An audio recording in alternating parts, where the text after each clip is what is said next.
Hey, it's Matty Graham here from Exponential Performance Coaching. Welcome back to another Whiteboard Wednesday. Now today I've got a question from a viewer about how can I get better sleep.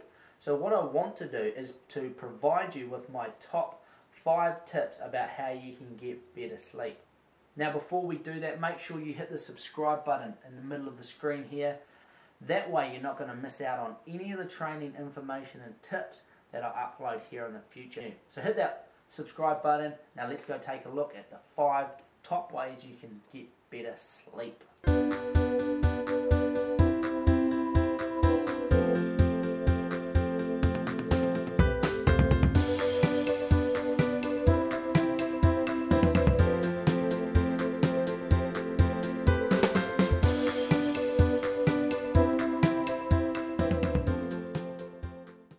So how can you get better sleep?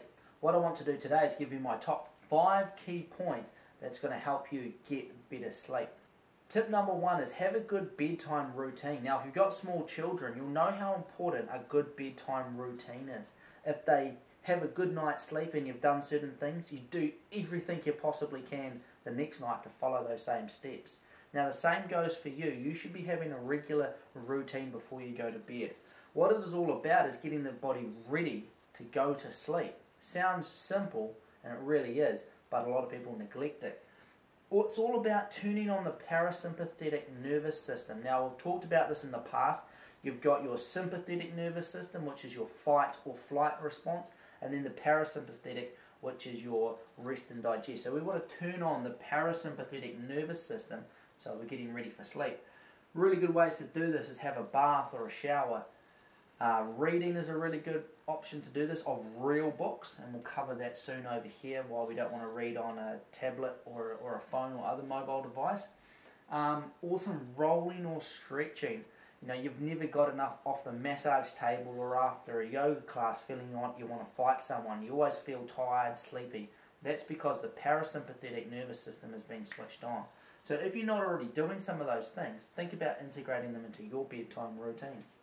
Having a regular sleep-wake cycle is so critically important. It amazes me. So many people say, "Oh, I can't sleep very well. I have trouble getting to sleep." And what you'll find is that they may sleep until sort of mid-morning and then they get up. No wonder you're struggling to get to sleep, you know, earlier in the night if you're trying. If you've only been awake for, 10 hours. If you go to bed early and get up early, you'll be better at getting that sleep cycle happening. Also, having that regular sleep cycle, no matter what time it is, if it's regular, it comes back into this routine. We know it's coming up to 9 o'clock, the body starts to wind down and get used to becoming ready to sleep. So a regular sleep-wake cycle is key, whatever that might be. Now, rule number 3, and probably the most important of all, is I want you to build a cave. And the reason I say build a cave is we want your bedroom, or the place that you sleep, to have the 3 attributes of a good cave. We want it to be dark, okay? We want to block out any light at all. We need really good heavy curtains to stop the light coming in from outside. We don't want any little lights blinking on electronic devices, so we want it to be dark. Second thing is we want it to be cool. A lot of the research says sleeping in a temperature around about 18.5 degrees is optimal sleep temperature. So you might need to warm the room up, or you might need to cool it down depending on where you're living. The reason it needs to be cool is your body has to decrease its body temperature before it's able to fall asleep. So if you're trying to offload heat from your body into a warm room, it's harder for you to get to sleep. So make sure it's cool.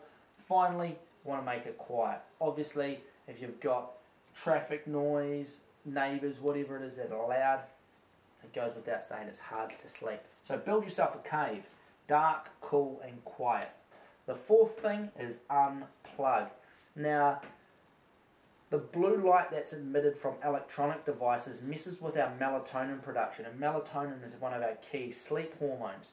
So if you're having trouble going to sleep, it may be because the blue light that's been emitting from your mobile device, from your TV, from your laptop that you've been working on until about 5 minutes before you try and go to sleep is messing with your hormones, so you're fighting an uphill battle. So the research suggests avoid screen time at least 2 hours before going to sleep. It's not just this blue light that's causing the problems.